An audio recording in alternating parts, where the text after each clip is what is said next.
Alright, so we pre-drilled the holes for the wickerBill already. So what I did was I started off with a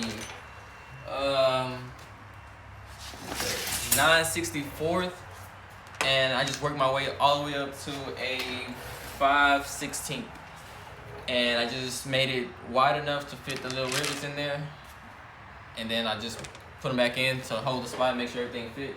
But all you have to do is you just do that, work your way up, and you're pretty much done. And then you just take them back out. If you're gonna do it the way I did it, take them back out, line it up, put the wickerBill on, screw them back in. Alright, so this is the finishing product.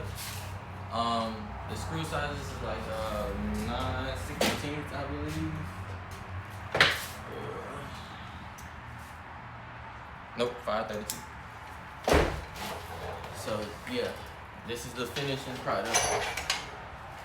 Just make sure everything is secured. Clean it up, make sure it looks good to your liking. And this quick little video of how to install the wickerBill.